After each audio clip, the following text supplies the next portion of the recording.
Welcome back to the Foreign Desk Podcast. I'm Lisa Daftari. Will the U.S. continue allowing China to take advantage of us? That's the question. China has been lying. They've been manipulating. They've been copying. They've been stealing. We've gotten no answers from them about many things, and they continue to make their march on their way to becoming a dominating world power. What do we need to know about all this? What should we worry about with the China threat? And to make sense of all of this for us, I want to call upon Chris Fenton. Welcome to the program. Chris is an author, a China expert, an advisor, a producer. He's author of the book, this could not be more timely, Feeding the Dragon, Inside the $1 Trillion Dilemma Facing Hollywood, the NBA, and American Business. Of course, referring to our dealings with China. Welcome to the program, Chris. Yeah, Lisa, thanks for having me on. It's an honor. What's amazing about the work that you do, obviously, I know you're on TV, radio, you write all about the China threat, understanding the China threat, different aspects of it, is your background. You started out just as a talent agent for the William Morris Agency. We're all familiar with that. Of course, people here in Southern California know that very well.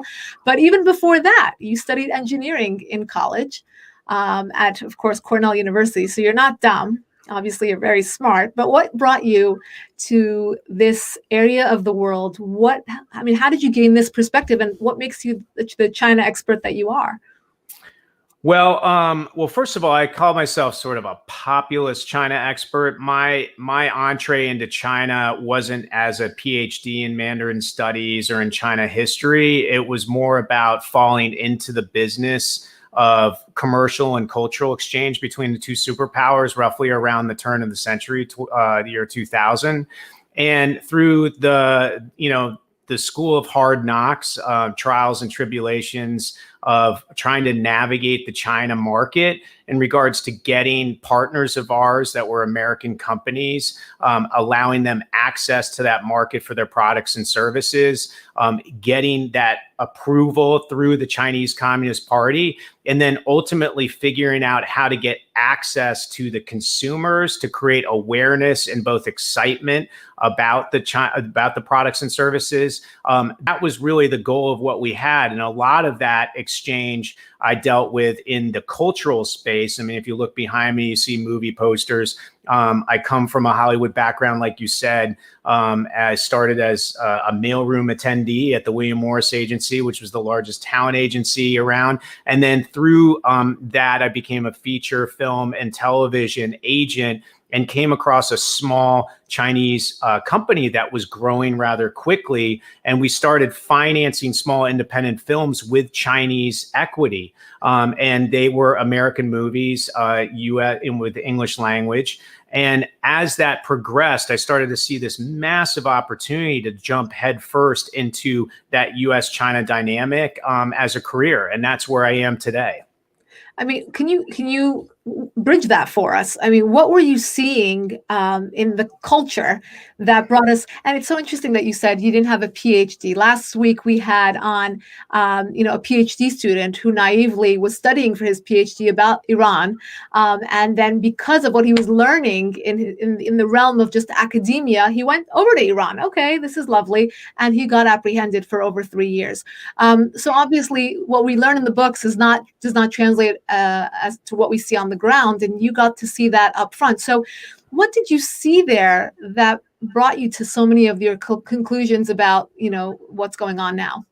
Yeah, so the important part of why I wrote this memoir of my career, and I'm 50 years old, so I'm not retired or anything, but I thought it was a really interesting, colorful journey to tell as one of the cogs in the wheel that was caught between two sort of warring superpowers, as one of them was an established capitalistic country of democracy, and the other was coming into its infancy stage of capitalism under communist rule.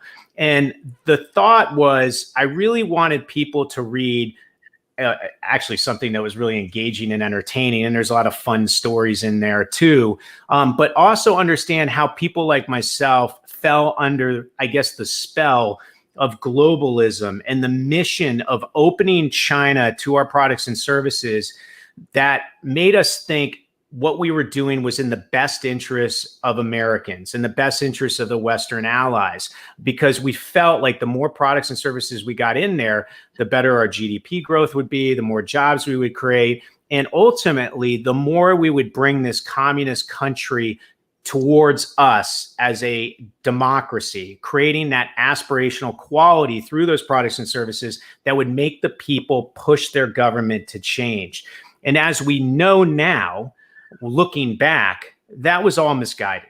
It was not working. Not only did we not create the jobs that we thought we were going to create, but that GDP growth was also a bit of a mirage. It was a bit of a sugar high, because now, even on posts I had today, somebody dug up a 2012 speech I made at Stanford University, where Hollywood represented 98 cents of every dollar made at the Hollywood box office. If you cut to February of 2021, Hollywood only represented 1% of the box office. So that misguided belief that GDP growth would occur, it did happen in the short term, but in the long term, they've utilized this process swap, the talent exchanges, all the other things we did to get access. Now it's being used against us with imitators and the ability for them to do things almost at the level that we have been able to. So you tie that with what we saw with Hong Kong, and the fact that Hong Kong believed what we also believed, which was eventually China was going to become more like Hong Kong, more like the United States. But instead, Hong Kong is now like China, right? So that aspirational quality that we thought was going to drive them towards democracy has not occurred. So those three levels have made me realize that we have to change course. And if you watch some of the better experts out there talk about it, whether it's a Matt Pottinger or a Bill Bishop or a Liz Economy or whoever, you realize that our time is running out to set a course of change. I would argue that China 2025, that goal that they set, that really is the deadline that we have to get this fixed. Wow. So to summarize, you're saying we've created a monster, and how do we now, curb this monster? And do we even want to? I mean, the title we chose for this podcast is, will the Biden administration allow China to walk all over us? And maybe the short answer is yes, particularly when you look at their intended strategy. I want you to take a listen to Secretary of State Blinken on this. Whether it's China, Russia, or anyone else, we're not standing against any of those countries. We're not trying to, for example, contain China or keep it down. Yeah, so it's probably not best strategy to tell your adversary that we're not trying to contain you, we're not trying to take you down, we're not trying to stop you. I mean, what's your reaction to this? Well, I'm a little torn. Okay. I was nervous about when Biden took over that he was going to essentially dismantle this idea of where Trump was taking us in regards to realizing China was a challenge and sort of backing off and trying to go back to where we were prior to the Trump administration. What I've seen since, though, is that President Biden has surrounded himself with essentially people that are relatively hawkish like myself. I would say on a scale of dove to hawk, where hawk wants to go to, a true hawk is a 10 wanting to go to war. A dove wants to go back to what it was and even better. I am probably a 6. And if I look at who's surrounding President Biden, whether it's Rosenberger or a Blinken or Austin or Jake Sullivan or Eli Ratner, et cetera, I would say they're averaging around a 6 or a 7 too, which is really good. The question is now whether the business community is going to muddy and water down essentially that hawkish sentiment. Because right now we tend to have bipartisan support to realize that China is a threat, is a challenge to the United States of America and our allies.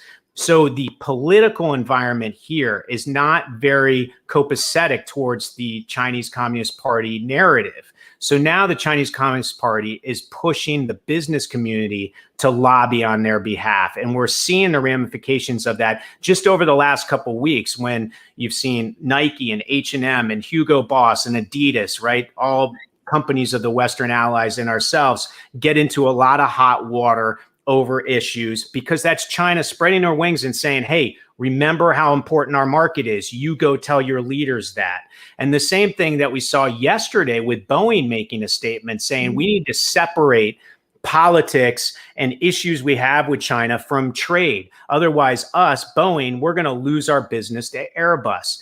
I would argue Airbus and Boeing are both losing their business to a company that is building planes, commercial jetliners that are coming online this year that look exactly as if Boeing and Airbus mated and had a baby. Okay, so they're both going to lose. So I would argue they both should take a stand along with other industries and businesses and try to push back some of this CCP encroachment that's occurred over the last decade. I mean, why is that not the popular position then, to stop them? Why is it not, a bipartisan, not just a bipartisan? I mean, we're talking about human rights. We're talking, look at Hong Kong, look at the Uyghurs, there's so many. I mean, if politics isn't your thing, maybe you can look and say, well, China's taking advantage of the mom and pop shops. They're taking advantage of their own people. Look at the all of the very, very brutal crackdowns in every single way. Why isn't there more outrage? Well, it's really interesting. I consider myself a nonpartisan patriot. I don't like to take the side of red or blue here, because this is an issue that affects all Americans, and I don't care what your political designation is. So we need to unite on this. It's a common challenge, and we need to figure out how to innovate ourselves a good solution moving forward. That said, I have seen the China issue become more red and polarized than it should be. The right has definitely taken a tougher stand on China over the past few years. And that's been very frustrating to me, because quite frankly, I need to get on platforms for both left and right to talk about this issue. If you look at the companies that benefit from China, and what I'm going to do is answer your question as money. Money is what is making this very difficult to address. And if you look at the companies that are benefiting the most from the China market, they tend to be companies that benefit more on a left-leaning platform, right? It's the tech companies, it's the Teslas, it's the Apples, it's the Starbucks, it's the Hollywood business, it's the NBA, et cetera, Nikes, whatever. When you look at same human rights criticisms that might be coming from the Kingdom of Saudi Arabia, those tend to be right-leaning businesses that are benefiting from the exchange of commerce there, whether it's the oil and gas and energy business or military industrial complexes, et cetera. So what's interesting is you have equal human rights issues in two different countries, yet they've been polarized by the different political parties. One of the things we need to do is start looking at this in a more consistent manner. The way we address the MBS lack of punishment for the Khashoggi murder is something that China took loud and clear as something that we were very conflicted on as a nation when it comes to human rights issues. And that was a pretty cut and dry situation. Now you look at China, where the Xinjiang province and the atrocities that are happening to Uyghurs tend to be a overwhelming circumstantial evidence that that is indeed happening, yet it's not quite as smoking gun as what happened to Khashoggi, and they're playing into that narrative. They're starting to disseminate narrative out there that, well, maybe you're wrong, the West is reading it the wrong way, we're actually training these people, educating them. And I've been on U.S. congressional delegation trips to China where we hear that. We hear in every room about how they're providing opportunities, education, things that these people have not had in the past. And us, the Chinese Communist Party, are doing good things for these minorities. And that's something where they're really playing into the fact that our consistency is just not there, and it's allowing them to muddy the waters on policy. Right. No, and I agree with that. We should be much more consistent on human rights. The one thing that I would differentiate between the Saudi Arabia and China analogy is that we have a lot of cooperation with Saudi Arabia, with intel and counterterrorism measures all throughout the Middle East. They are one of our biggest allies there. Whereas China, we've seen no cooperation from them, no transparency, no cooperation. And it seems like it's getting worse and worse. But back to your bipartisan comment, do you think it matters who's in the White House? I mean, we saw obviously a very different approach by the Trump White House. We saw tariffs and tariffs and tariffs, and we saw the prices of many common goods rise in this country, making it uncomfortable both for American entrepreneurs as well as Chinese. Was that working? Does it matter?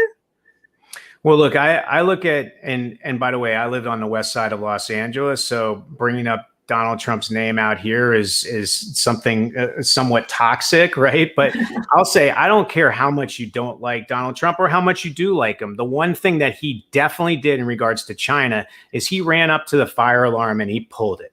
And he made it sound loud so that all of us knew or heard that China could be a threat, could be a challenge to us. And quite frankly, that was the best thing he did, because we do know that it is a challenge. It is a threat to our nation and our Western allies. And I would say, if you just woke up today and didn't know who was president of the United States, but you just looked at policies that were in place today versus 1 year ago, you might actually believe that Donald Trump was still our president. There have not been changes to any of the policies he's had in terms of sanctions, Hong Kong, Taiwan, various trade issues, tariffs, etc. It's been pretty static quo. So I would say that now there tends to be a pretty good bipartisan support at the administration level of what China represents. And we're starting to see that disseminate into Congress. We're seeing bipartisan approaches on certain bills. Chuck Schumer is talking about things along with the GOP side of the equation. So we're starting to see that. Where it's going to get muddied, and it already is when it comes to business interests. And that's what the Chinese Communist Party is taking full advantage of. Well, and they're obviously taking advantage of the fact that we rely so heavily on China. You were saying we're hoping to bring jobs, but they took our jobs, and we're hoping to bring manufacturing, and they took all of our manufacturing. I read a children's book for my 1-year-old this morning, and I look on the back, it says "Made in China." I'm like, even this book that's just sold on Amazon, everything is made in China. How do we, or is there a way for the West to recoup control when they have so much of it?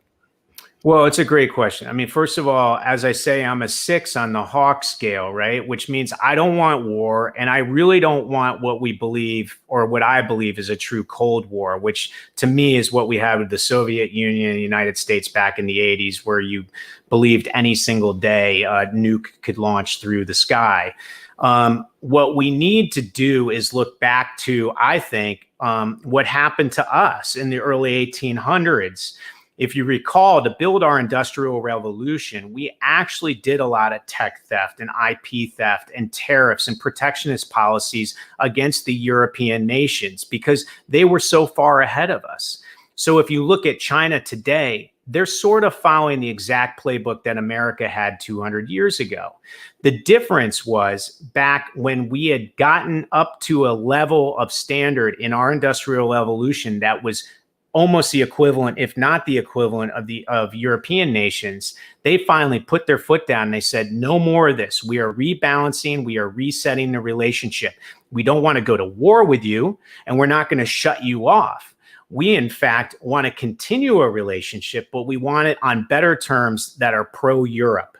And that's what we need to do in terms of China. We help them build this massive economy that they have, a huge market, a market with 800 million middle class or above consumers. They built it on our backs. We should monetize that. We should get our money back. And quite frankly, the exchange of both culture and commerce is the 2 of the 5 glues that I call Fenton's 5 forces that keep countries from going to war. Politics, national security, and human rights. We do not have any sort of idea of agreement between China. But culture and commerce exchange, those are 2 that we could. And those are 2 that will keep essentially cell phone and cell tower talking to each other, unlike what we had more than 40 years ago between the US and China, which was a completely frozen relationship. And now that they're a nuclear power, now that they're a superpower, To have a frozen relationship with them would only lead us into a definite Cold War and perhaps a full hot war. And that's what we don't want. So there's lots of reasons not to fully decouple.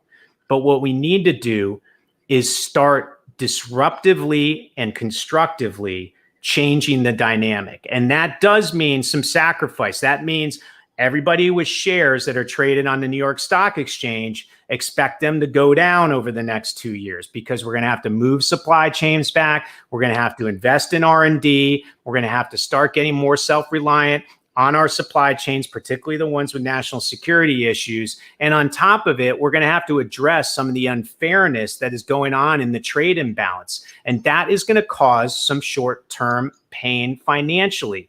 But in the long run, I guarantee whatever we lose on share prices over 2 years, we will gain well more of over the course of the next 10 or 20 years. And on top of it, we will keep our leadership position in the world. Wonderful plan. And it sounds, like it would, in theory, if we were dealing with a partner, then that would work. But we wouldn't be in this position if we were dealing with a partner. And I remember, as you referred to as well, Donald Trump, before he even had any ambitions of running for office, would go on these business shows in New York, and he would talk about his main pet peeve in life is how the Chinese are taking advantage of us in terms of global trade. And that was what would keep him up at night, is how the Chinese need to be, they need to play fair, not play at all. What indication do we have that your plan would work and that they would play along, that they wouldn't go rogue on us if we tried to kind of, punish them a bit?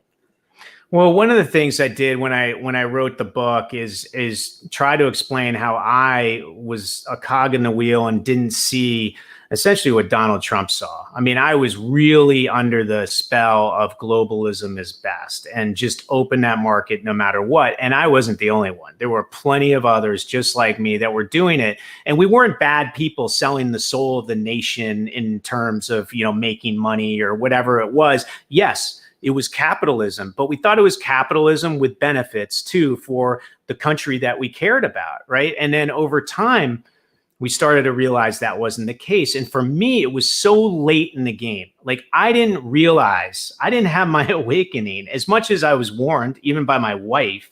I didn't have my awakening until Daryl Morey's tweet of 7 words supporting the pro-democracy movement in Hong Kong. And I knew the second I saw that tweet, I didn't even know who he was, but he was the GM of the Houston Rockets. And I know, having worked with the NBA, that the Houston Rockets were the biggest branded name there. And then that was going to be a problem for the NBA in China. What I didn't realize was how fumbling and bumbling the NBA was going to be in regards to what their response was to that controversy. And then even more so, what the American public's response was going to be. And the American public was completely agape at the fact that we were pandering and kowtowing so much to the CCP in order to get the NBA in there or Hollywood in there or any other product and service, right? So now I would say that everybody engaged with the exchange between the US and China is aware of the problem. None of us are under that spell anymore, okay? So that's number one that makes me feel hopeful. Number two is the politicians, the people that run our country, are now aware of it and are now starting to unite on that cause. Number three is journalists are starting to. The right side of the equation has seen it for a long time and has been calling it out, and I commend them on that. But at least now the Jake Tappers and the left, and I just did an NPR interview the other day, people are starting to see it on the left too. I was on CBS this morning a month ago. It's starting to catch on there too. So that means the public's starting to catch on. And when the public catches on, remember, it's all about money. When the public catches on, they can actually vote or make moves with their pocketbook, with their checkbook, with their money.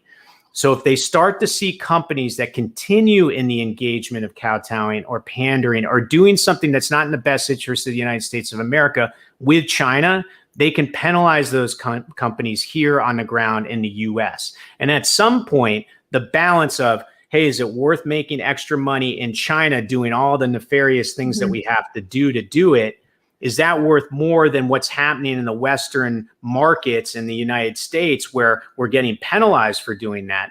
That's where the money is going to count. So you have the combo of political leadership, criticism from journalists, and the ability to blow horn out what's happening and let the public see it. And then the public and the ramifications of them holding back their money for the products and services of these companies. That's what's going to make it work.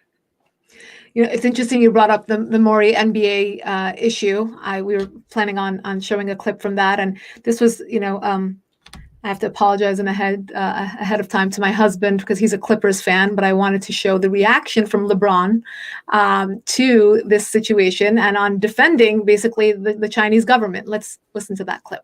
I don't want to get into a word or sentence feud with Daryl Morey, but I believe he wasn't educated on the situation at hand, and he spoke, and so many people could have been harmed. Not only financially, but physically, emotionally, spiritually. So just be careful what we tweet and we say and what we do, even though, yes, we do have freedom of speech, but there can be a lot of negative that comes with that too. Do we really have freedom of speech? He's saying Maury wasn't educated and that there would be ramifications of all kinds. Well, first of all, Daryl Morey is one of the most educated people. If you look up his MIT background and everything else, I mean, he blows away most of us that think we're intellects. So he's very educated on the issue. In fact, he's also very passionate about the issue. I think where the issue really hit me hard is on freedom of speech rights, which you just brought up. We don't have those abilities. Now, that's something that the Chinese Communist Party has pushed beyond their borders over the last decade. There used to be a time when we could censor product inside of that market and sell it in that market in its censored form. And we could still have the uncensored form in other markets and sell that around the world, whether it was a movie that, for instance, the Top Gun film where Senator Cruz is talking about how they took off the flag of Taiwan and Japan in that movie, not just for inside China, but around the world. There was a day and time where that wouldn't have to be whitewashed from around the world. It would just be done inside China. The same thing for free speech. What Daryl Morey said, those 7 words, was done in Houston, Texas, on Twitter. Now, think about it. China has a firewall that keeps any information that they don't want hitting their populace from ever getting into that country, number one. Number two is they don't even have Twitter in China. So China could have easily censored what he said from anybody in China other than the few people that have VPNs from ever knowing he uttered those words. Instead, they wanted to use their wolf warrior diplomacy, their censorship and narrative and propaganda push around the world against Daryl Morey and say, you know what? You can't say what you said here in the People's Republic of China, and you can't say it when you're standing in the United States of America. And that is completely wrong. Now, LeBron James, all the criticism that he got, yes, completely warranted. We wanted him to do the right thing. The problem is that he's got lots of skin in the game when it comes to China. Mm-hmm. So when I saw, say, Senator Marco Rubio say, LeBron James, he was terrible. He didn't stand up for what's right for America and blah, blah, blah. Well, I go, well, Senator Marco Rubio, with all respect, you don't lose $50 million by making that statement here in the United States of America. LeBron James does. And I'm not saying that's right for him to stay silent, but I'm saying there is a difference. There's skin in the game that he has that you don't have.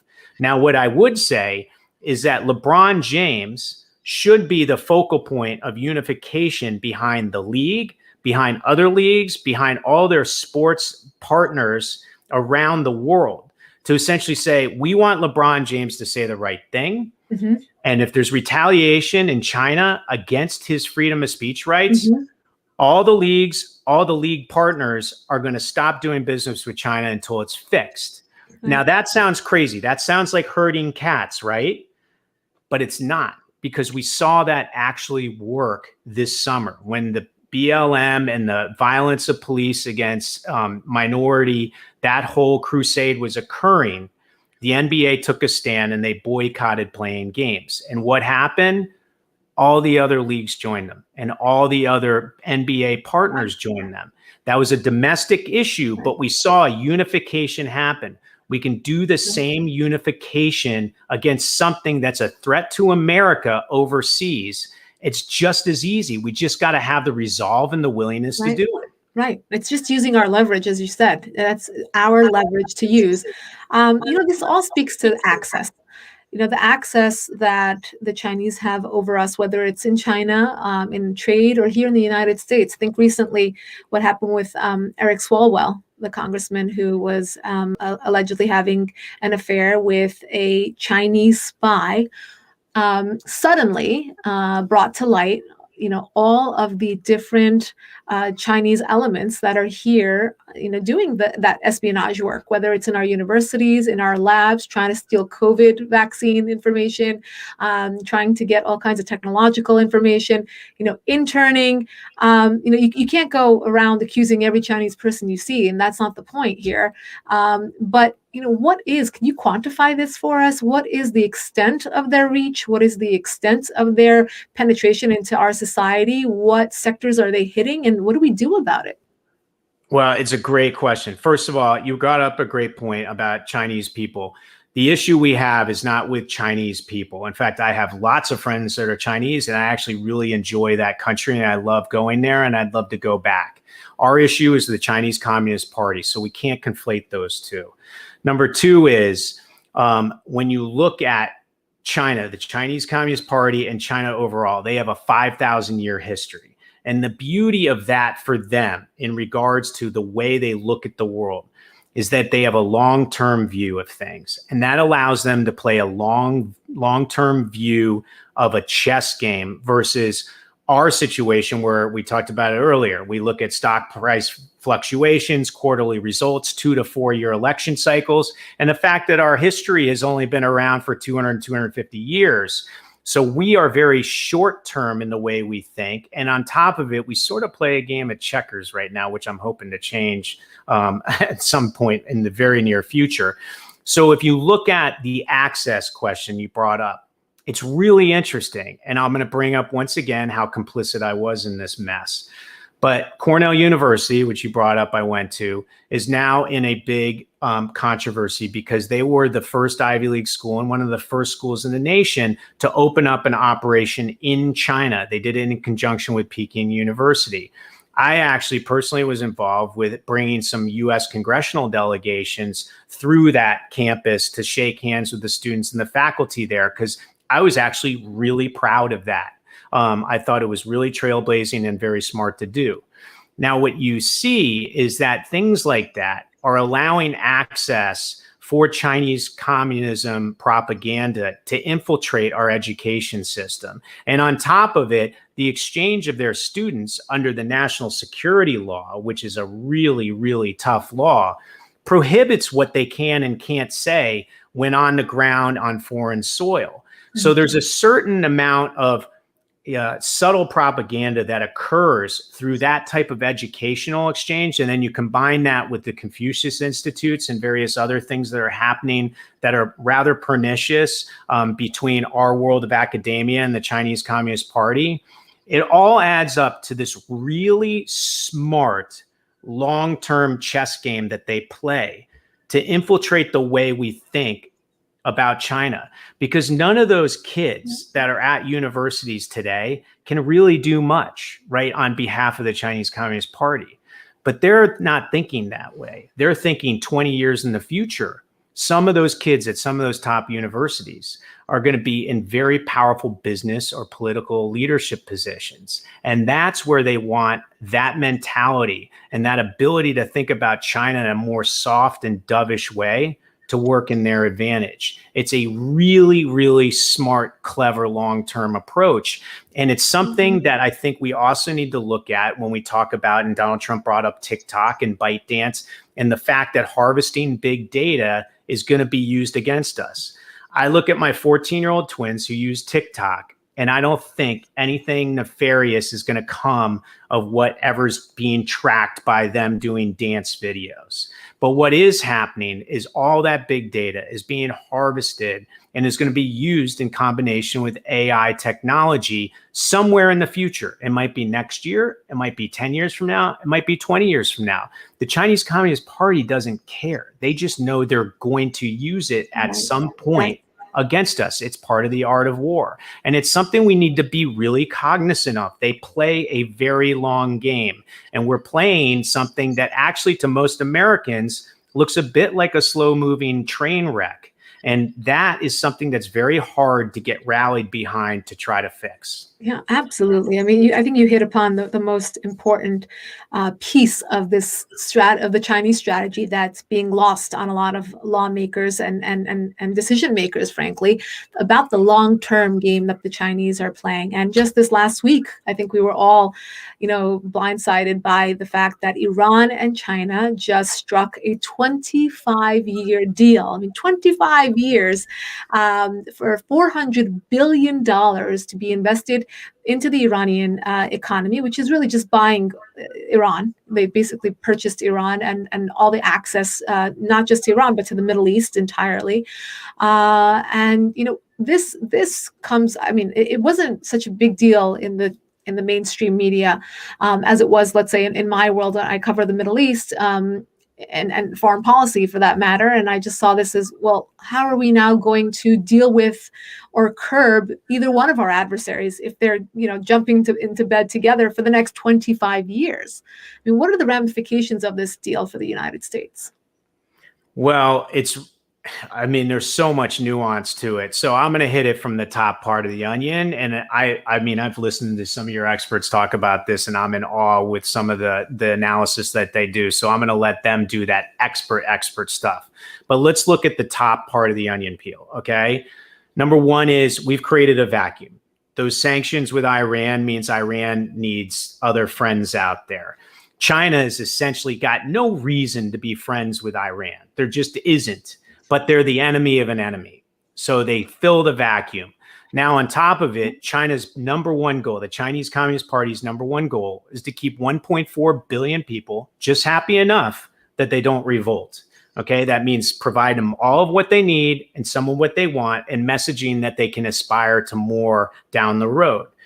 A lot of that depends on energy sources. And while they're building up all the other infrastructure and the different renewable fuels and all that kind of stuff, they need oil, and they need oil badly. So the Iranian deal, which is for $400 billion worth of oil over that 25 years, is crucial in terms of the actual commodity that powers a lot of their energy supply. The other thing that I think is, and I haven't seen enough commentary about it, and I'm hoping everybody that's way more intelligent than me is paying attention to it, but that's the fact that the sanctions have kept Western alliances from getting involved with the infrastructure building of Iran. And you would say, well, what's the big deal around that? Well, I would say that unfortunately involves 5G technology. And who has 48% of all 5G patents? China. And what company has half of those patents? Huawei. And what was the company that was supposed to be doing the 5G network in Iran? Ericsson, a Swedish company. They are no longer. So guess who's going to be doing that now? Huawei. And if you look at what that deal talked about, that is going to be part of the cooperation between China and Iran, number one was military. Number two was intelligence. And number three is research. Guess what Huawei provides? Massive big data research ability for AI that is going to be used against us either with Iran or without, because Iran won't be able to control what their big data is being used for, because it's going to be in the hands of the Chinese. Wow. This is all incredible, and it's folding right, in front of our eyes. And yet, what can people do in the short term? I mean, if you're just a concerned citizen, you're saying, "Wow, this really speaks to me. I'm fearful for what the future holds." How can they educate themselves more? How can people become more aware? And what would you advise people?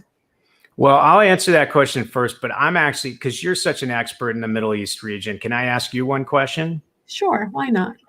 Do you see China being able to balance essentially relationships with Iran, Saudi Arabia, Oman, who else are they with? Turkey, UAE, and Bahrain. Those are all countries that don't necessarily have a lot of common ground. And then on top of it, I'm curious how China balances Shia Iran with Sunni Muslims, and the fact that the Uyghur situation is also a Muslim issue involving Sunnis. Yeah. I feel like there's a herding cat issue that might mire China in the Middle East in a worse way than we ever have been.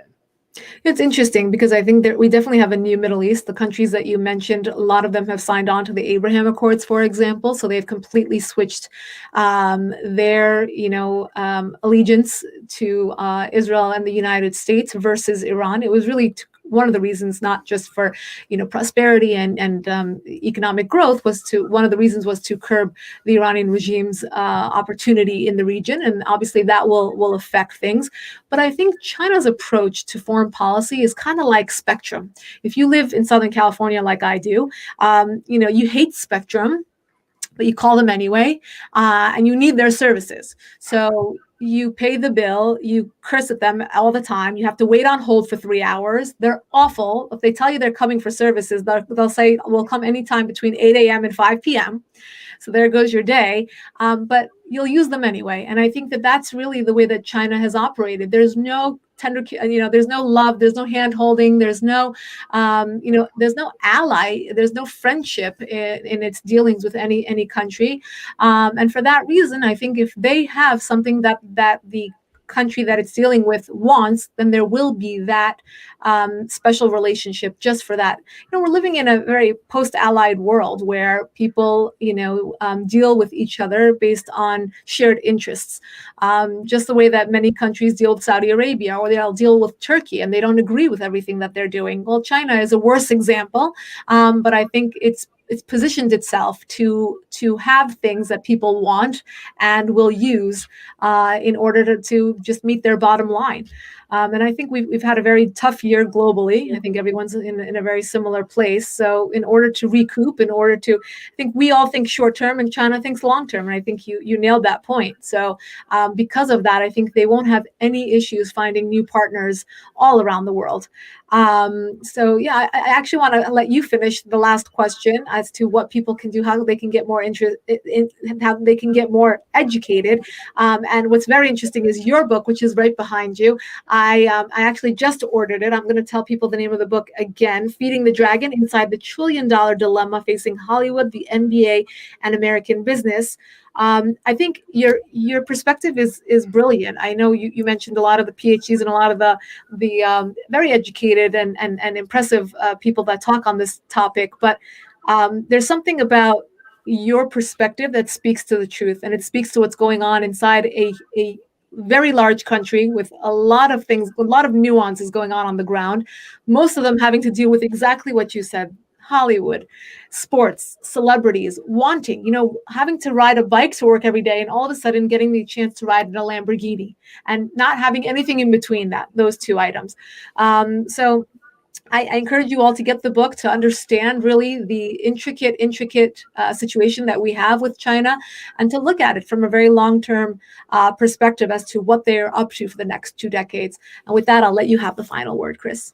Yeah, well, count me humbled. Thank you for the really kind words, and thanks for ordering the book. And I can guarantee to your viewers that the book is not something that's dry. It's pretty engaging. Take it from somebody that's been in the Hollywood business. I wanted to make it a fun read, as well as something that provides lessons and talks about how we actually got here. I also do something very similar to the book and approaching China in sort of a populist, sort of outside of the onion side of things, which is a podcast called Feeding the Dragon also. And also you can engage with me at the Dragon Feeder on Twitter, because I love that exchange. And no one knows all the right answers, or no one has any wrong answers. It's really about discussion. And one of the things that you just brought up about the Middle East, gives me hope, because it's showing that China, even though they're long-term chess players, they tend to be sort of fair-weathered fans, right? And those friendships that they seem to be cultivating with the Middle East are very, very shallow. And considering the challenges that the world is facing in the coming decades, you're going to need some deep relationships in order to get through them. And I don't think any one nation can do it by themselves. So I like to believe that China's going to get a bit mired in the Middle East and cause them to at least weaken a bit and lose a little bit of their global hubris, which I seem to think is at an all-time peak right now. So that's a good thing. And in regards to people getting engaged beyond sort of the stuff that I'm doing and other experts, I would highly recommend just staying in touch with what is happening between the US and China and trying to keep track of some of the companies and the entities that are of interest to you and what they're doing in their approach, and understand what your local government and what your national government representatives are doing about it. And if you don't like it, voice it up. And that's not just with political leaders, it's also with business leaders. You can vote with your wallet and you can make yourself heard. Everything starts at a local level, which means everything starts at an individual level. And the more we spread the word on this issue, the more we spread the word on this China challenge, the better we are to address it and talk about it. And even better, the white knight, the thing that is the greatest silver lining about China, is that it is a common challenge facing all Americans. We're not going to talk about gods or guns or, cultural issues or anything. This is a financial security issue. It's an economic security issue. It's flight or fight. It is a human instinct that we need to address with a common challenge. And if we do it, we are going to unite a country that seems to get more divided by the day. It is going to have a useful purpose, and it's going to create a better relationship in the long run between the two superpowers. That's what allows me to sleep at night and get up in the morning and feel hopeful. So hopefully you do too. And thank you so much for having me on the show. I was honored. Absolutely. Thank you, Chris. Well, we will definitely continue to keep calling on you. This is wonderful, the way you break things down and help us all understand this much better. And I hope the big guys at the White House and everyone else who's in charge of making these decisions are listening to you, because I think you have some great, very constructive ways of dealing with China policy, which is not very easy. For those of you who would like to sign up for our weekly podcast, you can go to youtube.com/Lisa Daftari. And for our daily top 10 email, please go to foreigndesknews.com. Thank you, Chris. Thank you all. And we will see you next week.